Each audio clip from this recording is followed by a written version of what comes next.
Ketika Mbah Hashim nyantri di Bangkalan, beliau diberi tugas mengurusi kuda milik Mbah Kholil, hingga kesempatan untuk ngaji pun tidak banyak. Suatu hari Mbah Kholil kedatangan tamu dari Jawa dan kebetulan dia seorang kiai, namun santrinya tak sampai ratusan, hanya puluhan saja. Setelah tamu ditanya keperluannya apa, lalu tamu tersebut mengutarakan keperluannya kepada Mbah Kholil. Mbah Kholil, saya datang ke sini Kiai, pertama, niat silaturahmi, dan yang kedua, saya hendak menikahkan putri saya, berhubung dia sudah dewasa kiranya patut saya carikan jodoh, apalagi usia saya juga sudah ada di ambang pintu ajal, yang tak lama lagi Allah pasti memanggil ruh saya Kiai. Jika ada Kiai, saya mohon petunjuk dan izin Kiai untuk mencarikannya, kata tamu tersebut. Tanpa berpikir panjang, Mbah Kholil langsung memanggil Mbah Hashim, yang ada di belakang rumah beliau yang sedang ngurusi kuda. Spontan Mbah Hashim yang mendengar suara gurunya memanggil, langsung lari tunggang langgang menghadap sang guru. "Iya Kiai, jenengan manggil saya," kata Mbah Hashim. "Iya," ucap Kiai Kholil. Tanpa banyak tanya lagi, Mbah Hashim langsung diam merunduk, lalu Mbah Kholil berkata kepada tamu beliau, "Ini dia calon menantumu, yang akan meneruskan perjuanganmu." Tamu pun terkejut tegang, dan tak habis pikir sambil bergumam dalam hatinya, masa iya sih? Santri emblasaken seperti ini akan mengurus pesantrenku. Saya tidak yakin bila anak ini banyak ilmunya. Di sisi lain, Mbah Hashim pun terkejut pula sambil bergumam dalam hatinya, masa iya ya? Mbah Kholil tega akan menjodohkan saya dengan putrinya ulama, yang begitu mulia dan santrinya banyak nan berwibawa serta alim. Mbah Kholil lalu menyambung dawuhnya apa yang keduanya pikirkan. "Sudahlah kamu pulang saja, dan siapkan selamatannya di rumahmu. 3 hari lagi akad nikah dilaksanakan," kata Mbah Kholil kepada sang tamu. "Dan kamu Hashim kembali ke belakang," perintah Mbah Kholil. Mbah Hashim pun kembali ke tempat tugasnya, dengan hati yang risau, pikiran kacau balau, dan perasaan galau, sembari bertanya-tanya dalam hati kecilnya, bagaimana saya bisa menjalani ini semua, kenapa guru tidak memberitahu saya sebelumnya, atau paling tidak menawarkannya.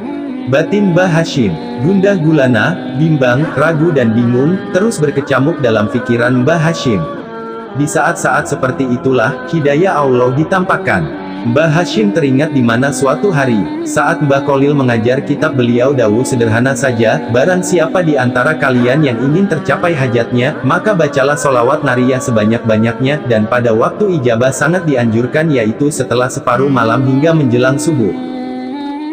Saat malam kira-kira jam 12 malam, Mbah Hashim melaksanakan apa yang pernah diucapkan gurunya itu, yaitu membaca sholawat nariyah sebanyak-banyaknya, dan menjelang subuh beliau ketiduran, dan hal ajaib, di mana dalam mimpi tidur sekejapnya, beliau bermimpi bertemu dengan Imam Al-Bukhari, dan mengajarkan kepada beliau hadits sahih selama 40 tahun lamanya, lalu beliau terbangun serta terkejut tidak percaya atas mimpinya itu.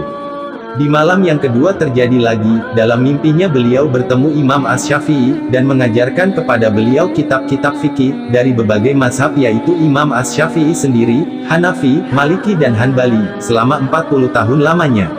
Di malam ketiga, beliau bermimpi bertemu dengan Imam Al-Ghazali, dan Junaid Al-Baghdadi yang mengajarkan beliau kitab-kitab tasawuf selama 40 tahun. Setelah beliau bangun, beliau terkejut dan bertanya dalam pikirannya, apa makna dari semua mimpi ini? Keesokan harinya, beliau hendak bertanya kepada gurunya, namun tidak ada kesempatan karena beliau justru disuruh siap-siap berangkat ke rumah calon mertua untuk melangsungkan akad nikah.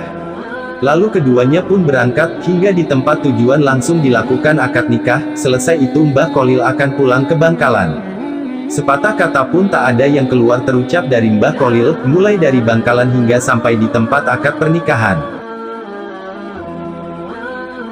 Baru Mbah Kholil hendak pulang, beliau dawuh kepada Mbah Hashim, lalu kepada mertuanya, dan disaksikan banyak santri dan tamu undangan. "Hashim jangan nyeleweng-nyeleweng ya. Ibadah ikut yang dicontohkan Nabi melalui ulamanya, dan ikutilah ulamanya Allah agar selamat, Allah pasti bersamamu," ucap Kiai Kholil kepada Mbah Hashim. Kepada mertua Mbah Hashim dikatakan, "Jangan ragu dengan Hashim, dia sudah ngaji 120 tahun lamanya." Baik Mbah Hashim, mertua, dan para tamu tidak begitu paham serta kebingungan, menafsiri dawuh Mbah Kholil, karena mereka pikir ini tak masuk akal, kapan ngajinya sampai 120 tahun, sementara usia beliau belum sampai 50 tahun. Lalu Mbah Kholil pun balik ke Bangkalan. Esoknya, Mbah Hashim diuji mertuanya, sembari ingin membuktikan sealim apakah menantunya, yang dijagokan gurunya itu. Dan beliau pun dengan agak gugup berada di masjid sementara di tempat yang biasa mertuanya duduk sudah disediakan 2 kitab tafsir dan hadits, sudah disiapkan ujian membaca kitab. Nah, keajaiban pun dimulai, tanpa harus menengok apalagi memegang kitabnya, Mbah Hashim langsung membaca dengan fasih dan hafal di luar kepala, serta membahasnya layaknya masyaikh yang sudah kenyang dengan segudang ilmu, tak satu pun ada yang salah. Ustadz dan santri senior yang tidak yakin dengan kemampuan beliau pun, menjadi takjub, begitu pula mertuanya yang mengintip dari celah jendela rumahnya pun ikut takjub. Dari hari itu, hingga seterusnya Mbah Hashimlah yang mengajar semua kitab-kitab klasik, yang tebal dari berbagai cabang ilmu agama Islam. Itulah beberapa karomah Mbah Kholil kepada Mbah Hashim. Masih banyak lagi karomah-karomah beliau kepada santri-santri beliau yang lain. Semoga Allah senantiasa mengalirkan tetesan-tetesan barokah dan manfaat dari beliau-beliau ini kepada kita dan anak cucu kita sehingga kita tetap berada di jalur Ahlussunnah wal Jamaah.